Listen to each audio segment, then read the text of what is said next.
व्यक्तिगत मत और मजहब की स्वतंत्रता राष्ट्र धर्म के सामने गौण है। और भारतीय जनता पार्टी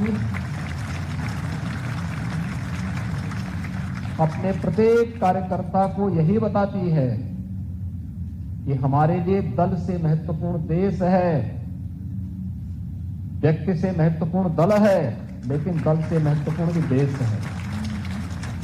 याद करिए, भारतीय जनता पार्टी अकेली राजनीतिक पार्टी है। जब देश का लोकतंत्र खतरे में पड़ा था तो उसने भारतीय जनसंघ को उस समय लोकतंत्र की रक्षा करने के लिए उस समय जनता पार्टी में समाहित कर दिया।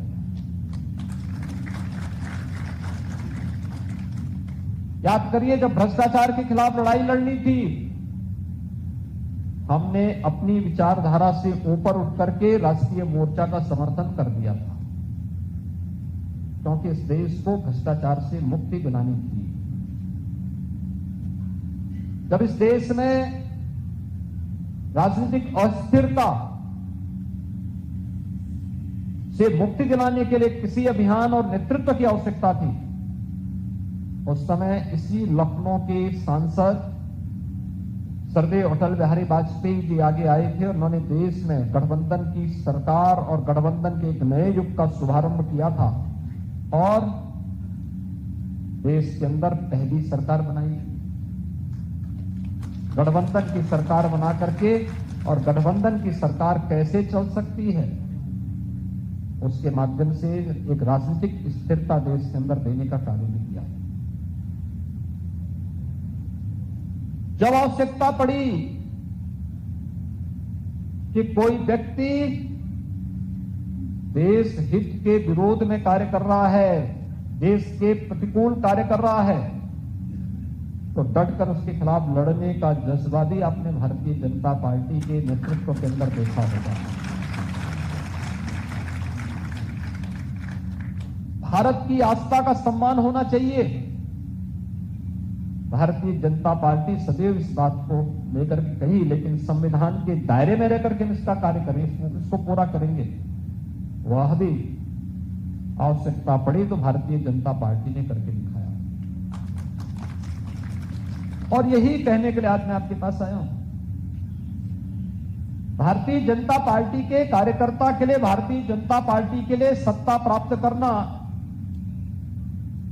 और शासन करना मात्र लक्ष्य नहीं है। भारतीय जनता पार्टी उन मूल्यों, उन आदर्शों को लेकर के राजनीति में आई है, जिन मूल्यों और आदर्शों पर भारतीय समाज की आस्था टिकी हुई है, भारतीय समाज का जीवन टिका हुआ है और जिस पर उसका भविष्य भी टिका हुआ है। और इसीलिए आप देख रहे होंगे कोरोना जैसी महामारी का सामना किस रूप में पूरे देश के अंदर हुआ। भारत दुनिया का विकसित देश नहीं है। हम विकास की प्रक्रिया से जुड़ करके विकसित होने की प्रक्रिया के साथ जुड़ रहे हैं। तेजी के साथ भारत विकास की प्रक्रिया के साथ आगे बढ़ा है। दुनिया के अंदर सबसे तेज उभरती हुई अर्थव्यवस्था के रूप में भारत है। दुनिया के अंदर सबसे बड़ी ताकत अमेरिका माना जाता है। वो सबसे बड़ी आर्थिक ताकत भी है, सबसे बड़ी सामरिक ताकत भी है, दुनिया का दाता है, जहां मर्जी वहां कुछ भी कर सकता है। लेकिन कोरोना प्रबंधन आपने अमेरिका का देखा होगा, भारत भी आपके सामने है। अमेरिका के स्वास्थ्य का जो ढांचा है, जो स्वास्थ्य इंफ्रास्ट्रक्चर अमेरिका के अंदर है, उसकी तुलना में भारत के अंदर स्वास्थ्य सुविधा बहुत कमजोर है। लेकिन कोविड प्रबंधन कैसे होना चाहिए? इस महामारी, इस सदी की इस महामारी के कारण क्या क्या अन्य विसंगतियां पैदा हो सकती हैं? आपने देखा होगा कि भारत दुनिया का एकमात्र देश था, दुनिया में नवंबर 2019 में बीमारी आ चुकी थी। दिसंबर, जनवरी और फरवरी में आपने देखा होगा यूरोप के तमाम देश इसकी चपेट में आ गए थे। मौतों का सिलसिला प्रारंभ हो चुका था।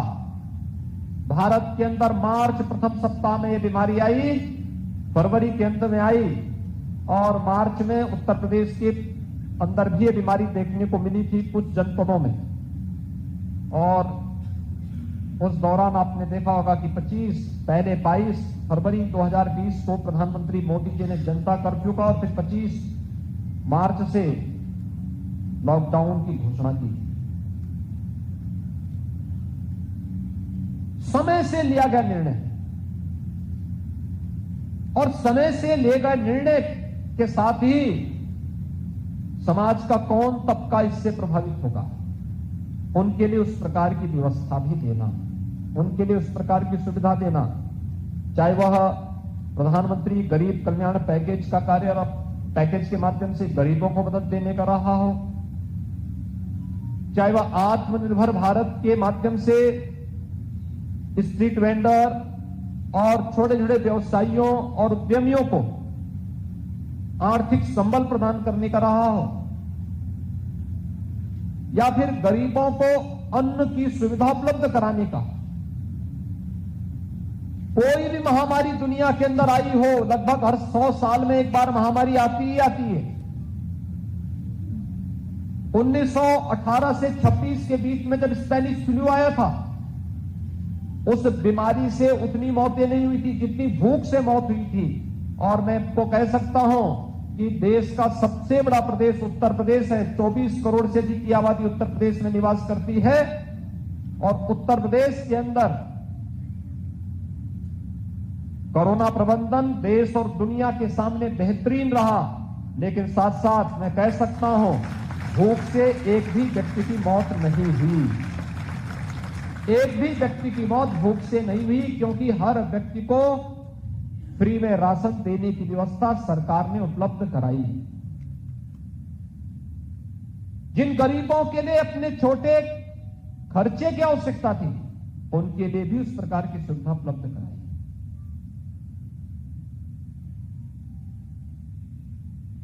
आजादी के बाद देश के पूर्वोत्तर के राज्यों में क्या स्थिति थी? अलगाववाद चरम पर था। कोई राज्य वहां सुरक्षित नहीं था। असम हो, मणिपुर हो, मेघालय हो, अरुणाचल हो, नागालैंड हो, कोई भी राज्य, बड़ी अव्यवस्था थी। अलग अलग ग्रुप खड़े हो गए थे, भारत के खिलाफ हथियार लेकर के खड़े थे। 7 वर्ष पहले क्या स्थिति थी? अलग ही नजारा था। और 7 वर्ष में कैसे तस्वीर बदल गई पूर्वोत्तर के राज्यों की? क्या स्थिति है पूर्वोत्तर के राज्यों में इस समय? असम में भारतीय जनता पार्टी की सरकार, मणिपुर में भारतीय जनता पार्टी की सरकार, अरुणाचल में भारतीय जनता पार्टी की सरकार। हर केंद्रीय मंत्री के लिए अनिवार्य है कि 15 दिन में एक बार पूर्वोत्तर के राज्यों में कैंप करेगा, रात्रि को रुकेगा, वहां पर चल रही विकास योजनाओं की समीक्षा करेगा और वहां की जनता के साथ संवाद भी करेगा। आजादी के बाद यही तो संवाद नहीं हुआ था। जिस संवाद को मोदी जी ने पूर्वोत्तर के राज्यों के साथ प्रारंभ किया, उनके अंदर एक आत्मीयता का भाव पैदा किया। आज पूर्वोत्तर भारत के साथ जुड़ने में उतावला महसूस करता है। आज वहां के जितने भी अलगाववादी संगठन थे, इन सब ने हथियार डालने प्रारंभ कर दिए। ज्यादातर डाल चुके हैं, जो बचे हुए वे भी डालेंगे। भाइयों बहनों, नेतृत्व पर निर्भर करता है वह देश को किस दिशा में लेके जाना चाहता है, कैसे और कहां ले जाना चाहता है। और अगर नेतृत्व ईमानदार है, चरित्रवान है, राष्ट्र के प्रति अपनी प्रतिबद्धताओं के लिए जाना जाता है, तो पूरा देश उसके पीछे पीछे चल पड़ता है। फिर वो उत्तर हो या दक्षिण, पूरब हो पश्चिम, वह एक भारत श्रेष्ठ भारत की कल्पना को साकार करता है। और यही तो भारतीय जनता पार्टी ने किया है, यही मोदी जी ने किया है। उत्तर प्रदेश में आप सब रहते हैं। उत्तर प्रदेश की स्थिति आप में से किसी से छुपी हुई नहीं है। उत्तर प्रदेश 2 चीजों के लिए जाना जाता था। मुझे याद है, मुख्यमंत्री बनने के पहले मुझे 5 बार गोरखपुर से सांसद बनने का अवसर प्राप्त हुआ और मैं जानता था एक एक समस्या के लिए कितना जूझना पड़ता था। कितना जूझना पड़ता था, बिजली तो आती ही नहीं। हम लोग ये मान लिए थे, एक नियति मान लिए थे, प्रदेश के अंदर जहां से चलो, प्रदेश की सीमा आते ही सड़कों पे गड्ढे, बड़े बड़े गड्ढे दिखाई देते थे। सायकाल जहां से अगर चलो सड़क मार्ग से, जहां से अंधेरा प्रारंभ होता था, उत्तर प्रदेश मान लो प्रारंभ हो गया है। और दंगे हर तीसरे दिन, चौथे दिन एक बड़ा दंगा उत्तर प्रदेश में होता था। कोई जनपद ऐसा नहीं बचा था जहां बड़े बड़े दंगे न हुए। लोगों को कर्फ्यू का सामना न करना पड़ा। पर्व और त्योहार शांतिपूर्ण तरीके से नहीं मनाए जा सकते थे। बहन बेटियों की इज्जत सुरक्षित नहीं थी। शासन की योजनाओं पे सरकार के संरक्षण में डकैतियां डाली जा रही थी। और उत्तर प्रदेश की छवि ऐसी हो गई थी कि उत्तर प्रदेश का नौजवान कभी उत्तर प्रदेश के बाहर जाता था तो उसको लोग भेद इससे देखते थे। कुछ जनपद तो ऐसे हो गए थे कि वहां के नौजवान अगर कहीं उस जनपद का नाम ले लें तो होटल के लोग, होटल वाले कमरा नहीं देते थे, धर्मशाला वाले वहां उसको ठहरने नहीं देते थे। ये उत्तर प्रदेश की पहचान हो गई। लेकिन आज हमारी सरकार के 4.5 वर्ष पूरे हो रहे हैं और मैं कह सकता हूं 4.5 वर्ष के दौरान प्रदेश के अंदर एक भी दंगा नहीं हुआ है।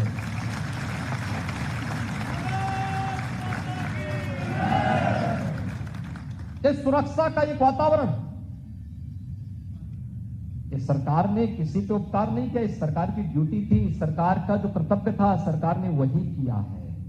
और जिसके लिए आपने भारतीय जनता पार्टी को वोट दिया था, समर्थन दिया था, उसके प्रति कृतज्ञता ज्ञापित करते हुए सरकार की ओर से यह देश प्रदेश को दिया गया कि आपने समर्थन दिया, बदले में सुरक्षा का वातावरण देना हमारा कार्य है।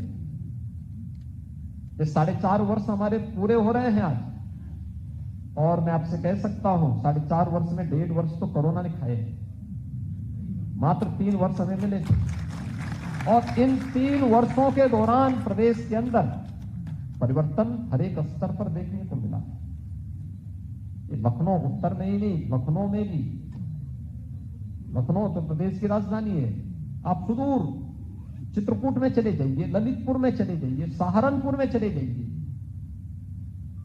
पश्चिमी उत्तर प्रदेश में चले जाइए,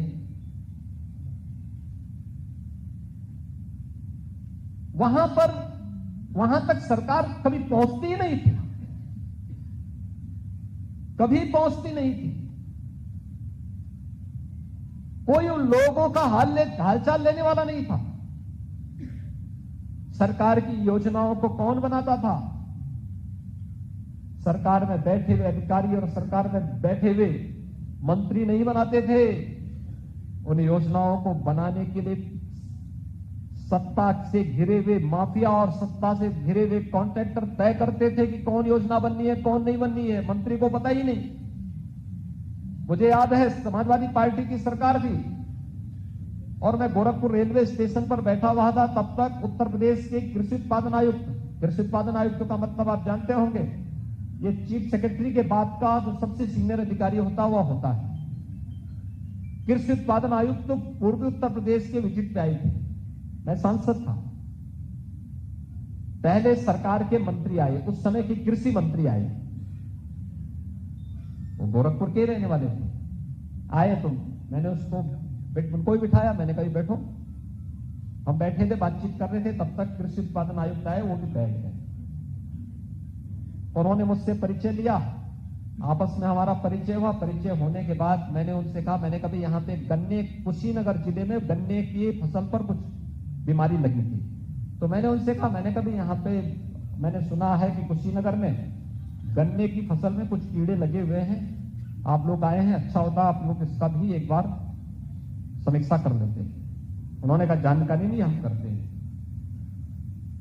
तो मैंने उनसे पूछा, मैंने कभी क्या कृषि मंत्री को भी जानकारी नहीं? मैंने कृषि मंत्री से पूछा, मैंने कभी क्या आपने कृषि उत्पादन आयुक्त को बताया? नहीं। कहा कौन है कृषि उत्पादन आयुक्त? अरे मैंने कहा कृषि उत्पादन आयुक्त को आप पहचानते नहीं? तो कहे साहब मैं 6 महीने से कार्यालय नहीं गया हूं। मैं भौचक था, मैं सही बता रहा हूं।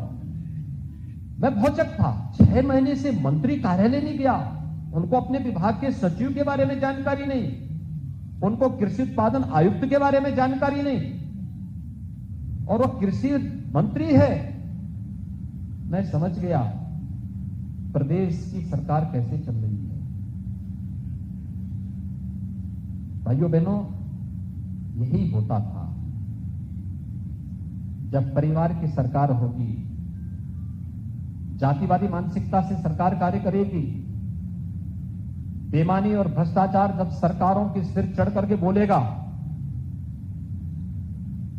और सरकार अपने निहित स्वार्थों के लिए पेशेवर अपराधी और माफियाओं की सरपरस्ती को स्वीकार करेगी, तो पहचान का संकट खड़ा होगा, विकास अवरुद्ध होगा, आम जन के सामने पहचान का संकट खड़ा होगा। नौजवानों के सामने अपने भविष्य को संवारने की बजाय भविष्य के लाले पड़ते हुए दिखाई देंगे, और यही तो उत्तर प्रदेश में हो रहा था। 14-15 वर्षों तक यही उत्तर प्रदेश के अंदर हुआ है। मुझे आश्चर्य होता है जब मैं विपक्ष के मुंह से विकास की बात सुनता हूं, मुझे तब ताज्जुब होता है, और इसलिए लगता है कि कम से कम देखा देगी कुछ तो बोल पा रहे हैं, नहीं तो विकास सिंह के मुंह से सुनने को मिलता ही नहीं था। मुझे याद है, तब भी मुझे याद है जब पूर्वी उत्तर प्रदेश में बाढ़ आती थी, भयंकर बाढ़ में डूबा रहता था, इंसेफ्लाइटिस की चपेट में प्रदेश रहता था, डेंगू की चपेट में रहता था, और मैं देखता था कि सभी फिल्मी हस्तियां सेफई में आकर के नाच गाने का मंचन कर रहे हैं। ये भी दृश्य हम लोगों ने देखा है। प्रदेश का पूरे विकास का पैसा एक जगह केंद्रित होकर के रह जाता था। आम जन को उन विकास के कार्यों से कोई सरोकार नहीं, केवल अपने व्यक्तिगत तुष्टि के लिए सब योजनाएं बनती थी, ठेकेदारों को संतुष्ट करने के लिए ये सब होता था, और कोई और भी छुपावा नहीं। राजनीति में बड़ी बड़ी टीमें हाथते हैं। ये लखनऊ में आपने देखा होगा, डीजीपी के आवास के, पहले प्रदेश का जो डीजीपी है उनका आवास और उनका कार्यालय एक ही भवन में था। उनके ठीक सामने 500 मीटर की दूरी पर एक कुख्यात बर्बर माफिया ने 5 बड़ी बड़ी हवेलियां खड़ी कर दी थी। तो मैं एक दिन डीजीपी का विदाई था, तो मैं वहां गया था, तो मुझे मेरे एक अधिकारी ने बताया, मैंने कहा साहब इस सामने जो बिल्डिंग दिखाई दे रही है आप जानते हैं किसकी है? मैंने कहा किसी ने बनाई होगी। कहा नहीं ये उस माफिया की। अरे हमने कहा किसकी जमीन है ये? तो कहा गया कि ये जमीन जांच करवानी चाहिए। वास्तव में मैं आया, मैंने उसके एक कागज मंगवाए, तो मुझे कुछ कागज मिले, सब तो शत्रु संपत्ति, और शत्रु संपत्ति से कोई व्यक्ति कैसे कब्जा कर लेगा? तो मैंने कहा भी अब इसका एक उपचार है। हम लोग लड़ रहे थे, सब जगह लड़ रहे थे। मैंने कहा जब कुछ नहीं होगा तो मैंने कहा चलो बुलडोजर तो है,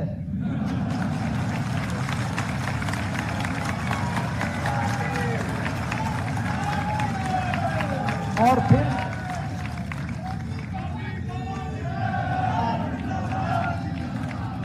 क्योंकि मैं जानता था इस बारे में कि बहुत बार बहुत ज्यादा पंचायत करने पर दिक्कतें हो जाती हैं। तो उस समय पंचायत न करके फिर सीधे जवाब देने की आवश्यकता होती है, और वह सीधा जवाब देने की जब कार्रवाई प्रारंभ हुई तो आज आप देख रहे होंगे कोई माफिया अब किसी सरकारी भूमि पर, किसी व्यापारी की भूमि पर, किसी निर्दोष या किसी संभ्रांत नागरिक की भूमि पर कब्जा नहीं कर पाएगा, कभी नहीं कर पाएगा। मैं देख रहा हूं बहुत सारे लोग सरेंडर कर रहे हैं, भाग रहे हैं, संपत्ति को सुपुर्द करते हुए भाग रहे हैं। अनेक अकेले प्रयागराज में 100 एकड़ भूमि हमें सुपुर्द की गई, 100 एकड़ भूमि, और हर महानगर में इसी प्रकार से चल रहा है। और मैंने इस बारे में कहा, मैंने कभी यहां पे गरीबों के लिए आवास बनाओ पहले, फिर आवास के लिए जो भूमि बस्ती है, फिर इस भूमि पर अलग अलग तबके के लोगों के लिए भी आवास की सुविधा दो, अच्छी सुविधा दो, बुनियादी सुविधाओं से परिपूर्ण अच्छी हाउसिंग स्कीम लेकर के आओ। यानी प्रदेश के अंदर किस प्रकार का वातावरण बनाया था। और मुझे बहुत अफसोस होता था, लोग मुझसे कहते थे, जब कोई राष्ट्राध्यक्ष से भेंट होती थी, कोई राजदूत मिलने के लिए आता था, किसी देश का एम्बेसडर आते थे, शिष्टाचारवश भी आते थे, उनके अपने आर्थिक हित भी जुड़े होते थे, व्यवसायिक हित भी जुड़े होते थे, वे आते थे, भेंट करते थे।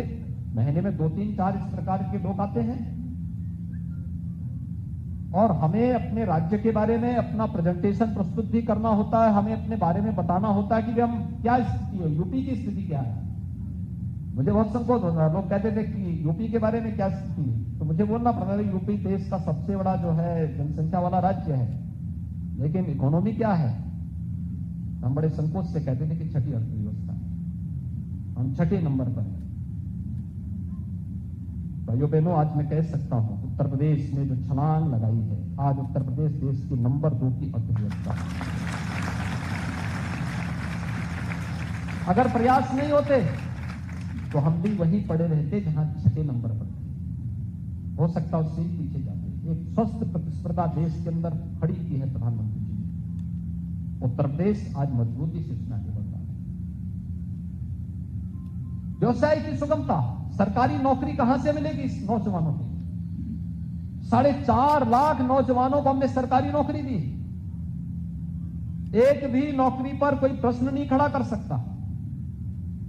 पूरी पारदर्शी तरीके से, ईमानदारी पूर्वक हर एक नौजवान को जिस योग्यता और क्षमता का था उसको नौकरी वहां पर दी गई। और ये केवल एक जनपद का नहीं, आप प्रदेश के अंदर किसी भी जनपद में आप जाएंगे, वहां का नौजवान, बड़ी भारी संख्या में नौजवानों को सरकारी नौकरी मिली है। तो भारी संख्या में नौजवानों को प्रदेश के अंदर जो सुरक्षा का बेहतर वातावरण बना, निवेश की स्थिति पैदा हुई, उससे भी निजी क्षेत्र में भी नौकरी के साथ साथ रोजगार की व्यापक संभावनाएं प्रदेश के अंदर बनती हुई दिखाई। लोगों ने रोजगार और नौकरी पाई। हमने परंपरागत उद्यम को भी आगे बढ़ाया, बैंकों के साथ उसे जोड़ा, और आज उसका भी परिणाम हमारे सामने देखने को मिल रहा है, बड़े पैमाने पर देखने को मिल रहा है। उत्तर प्रदेश एक्सपोर्ट का हब बन जाए, लोग देख के आश्चर्य करते हैं। अभी कल ही जीएसटी काउंसिल की बैठक थी लखनऊ में, और जीएसटी काउंसिल की बैठक में देश के सभी वित्त मंत्री आए थे, केंद्रीय वित्त मंत्री जी भी थी और सभी राज्यों के वित्त मंत्री भी आए थे। वे सभी इस बात पर पहुंचक थे, अरे Uttar Pradesh revenue surplus state बन जाए, उनके लिए कल्पना थी, लेकिन उत्तर प्रदेश ने वह करके दिखाया है, वह सब करके दिखाया है। और उत्तर प्रदेश में किसी चीज की कमी भी नहीं होने की। आज तो उत्तर प्रदेश अटल जी के नाम पर मेडिकल यूनिवर्सिटी हम लखनऊ में बना रहे हैं, कार्य युद्ध स्तर पर चल रहा है।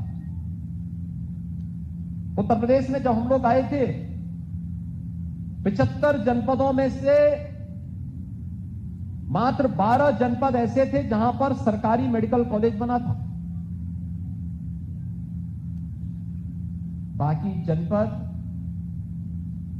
कोई प्रोत्साहन नहीं था। 53 जनपदों में मेडिकल कॉलेज की स्थिति नहीं थी, डिस्ट्रिक्ट हॉस्पिटल भी नहीं संचालित होते थे, एक भी जनपद में एडवांस लाइफ सपोर्ट एम्बुलेंस नहीं थी, यानी कार्डियक एम्बुलेंस नहीं थी। आज याद करिए, अगर 17 के पहले दुर्भाग्य से ये कोरोना आ गया होता, क्या स्थिति होती, किस प्रकार की स्थिति होती। कोरोना के दौरान पहली लहर में तमाम झंझावतों के बावजूद हम लोग सुरक्षित थे। सेकेंड वेव में जब आई, उसके ठीक पहले मैं भी चुनावी रैलियों में बाहर इतनी व्यस्त रहा, अलग अलग राज्यों में, कहीं से मैं भी इसकी चपेट में आ गया। और वह 12 14 दिन मेरे लिए कितने कठिन थे। मैं ईश्वर से ये प्रार्थना कर रहा था कि नेगेटिव जैसे मेरा आए, मैं थोड़ा फील्ड में निकलूं तो कहां है कोरोना। और आप आश्चर्य करेंगे कि जैसे ही नेगेटिव रिपोर्ट आई, मैं अगले दिन फील्ड में निकल गया। एक एक जनपद में, एक एक गांव में, एक एक कस्बे में जाता था, लोगों से बातचीत करता था, वहां की व्यवस्थाओं के बारे में टीम को प्रोत्साहित करता था। संसाधन कम है तो संसाधन बढ़वाने की व्यवस्था करके फिर मैं वापस आता था। और आपने देखा होगा, दुनिया के अंदर उत्तर प्रदेश ने कोरोना प्रबंधन का सबसे अच्छा मॉडल खड़ा किया। याद करिए, मॉडल खड़ा करने के लिए मेहनत करनी पड़ती है, परिश्रम करना पड़ता है, टीम वर्क से सब कार्य प्रारंभ होता है। जहां पर मंत्री अपने अधिकारी को न पहचान रहा हो और अधिकारी अपने मंत्री को न पहचान पा रहा हो, क्या उन लोगों से उम्मीद करते हैं?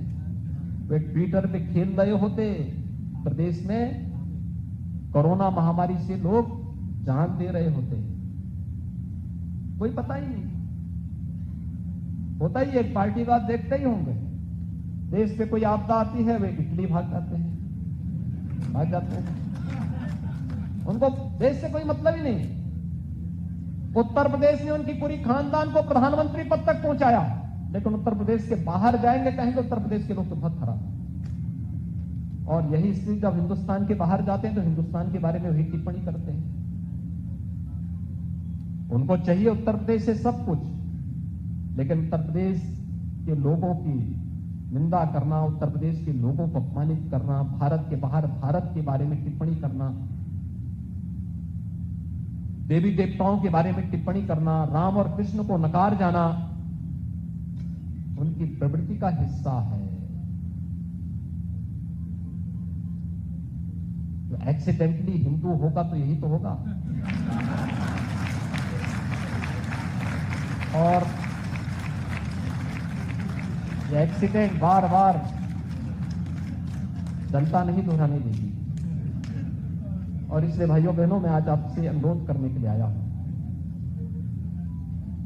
पूरा देश वर्तमान में देख रहा है। आपने देखा होगा, मैं यहां के कार्यक्रम के पहले एक दूसरे जनपद के कार्यक्रम से वापस आया। मैं लखनऊ में नहीं था। कल जीएसटी काउंसिल की बैठक के बाद मैं चला गया था, कार्यक्रम संपन्न करके फिर अभी वापस आया हूं और फिर कल से अन्य जनपदों के कार्यक्रमों में फिर निकलूंगा। 4.5 वर्ष हम लोगों ने न दिन देखा न रात्रि देखी, न रुके न डिगे न थके। प्रदेश के हित के लिए कड़े से कड़े निर्णय लेने में और प्रदेश की जनता के लिए किसी भी स्थिति पे जाकर के उन कार्यक्रमों को लागू करवाने के लिए हम लोगों ने पूरा प्रयास किया है, हर संभव प्रयास किया है। और मेरी आप सबसे अपील होगी, प्रबुद्धजन समाज का ओपिनियन को बनाता है, समाज को एक दृष्टि देता है, सही दृष्टि देता है। कहीं कोई बात होती है, किसी स्तर पर होती है, वहां पे लोगों को समझाने, सही राह दिखाने का कार्य करता है। और इस विषय में भी आप सबसे अपील होगी, अगले 6 महीने प्रदेश के लिए बहुत महत्वपूर्ण होंगे। कैसा राज चाहिए?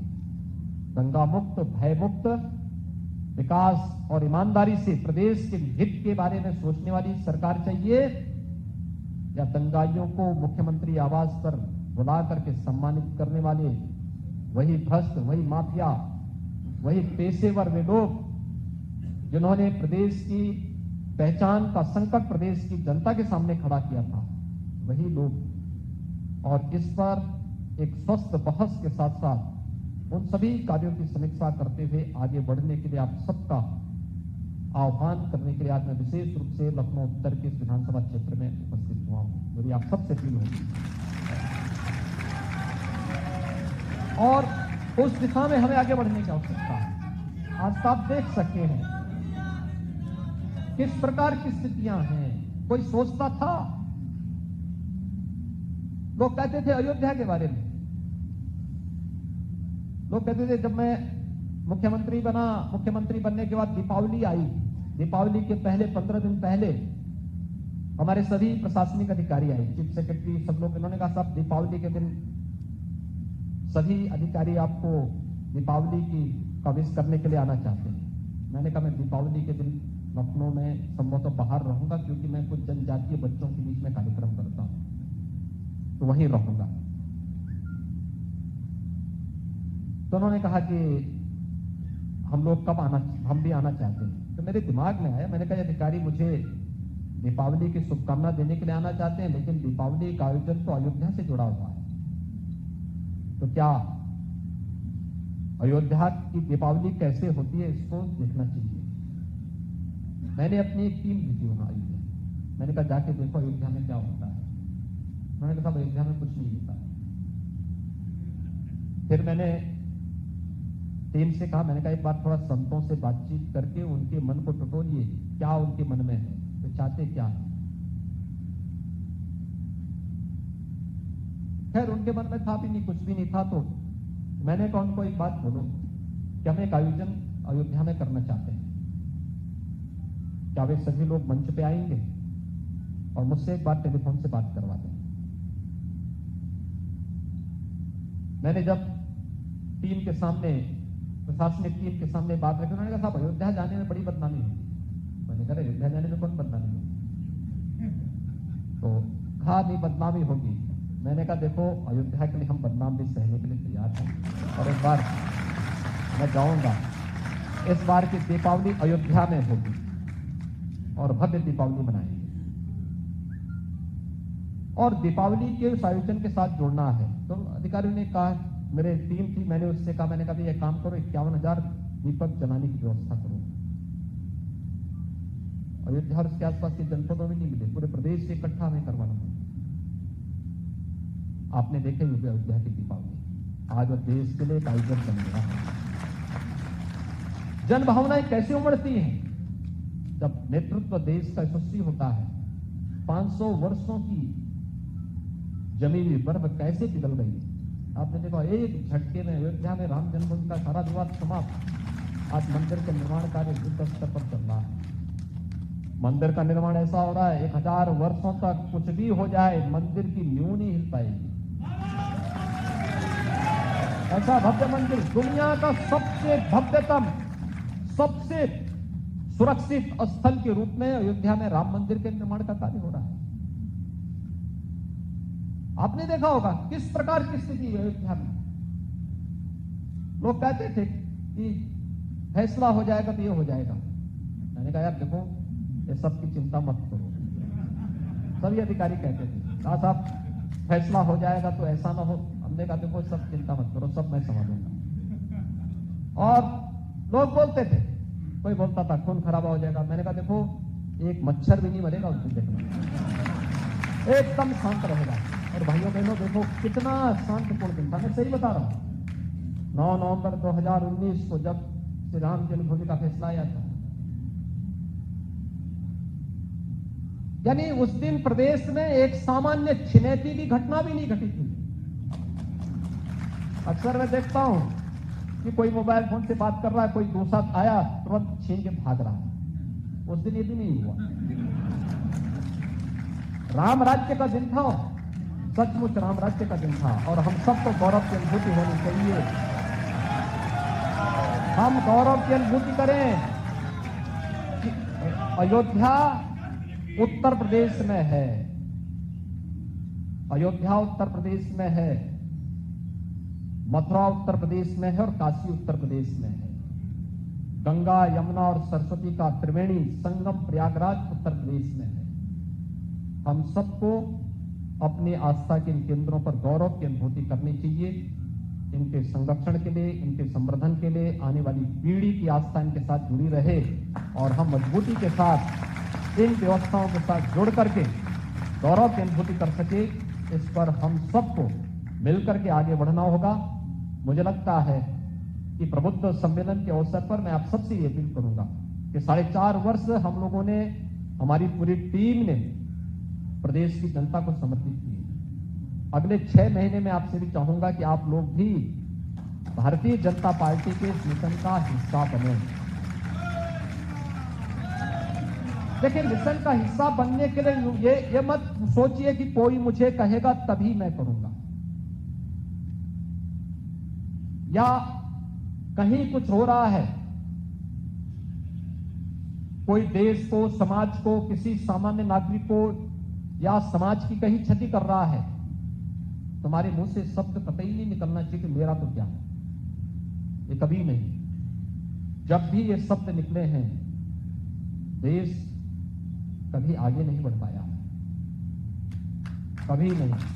हमारा तो एक ही भाव होना चाहिए कि नहीं, हम ठीक है, व्यक्ति के नाते, एक पारिवारिक नागरिक होने के नाते आप लोगों का दायित्व बनता है कि अपने अपने परिवार की देखभाल करें, उनकी सुरक्षा करें, उनकी अच्छी खुशहाली के लिए कार्य करें, लेकिन समाज के लिए भी और देश के लिए भी हमें सोचना होगा, उसके प्रति भी अपनी प्रतिबद्धताओं को दोहराना पड़ेगा, आगे बढ़ना पड़ेगा, क्योंकि अंततः हमारी व्यक्तिगत सुरक्षा, हमारे परिवार की सुरक्षा निहित होती है समाज और राष्ट्र की सुरक्षा पर।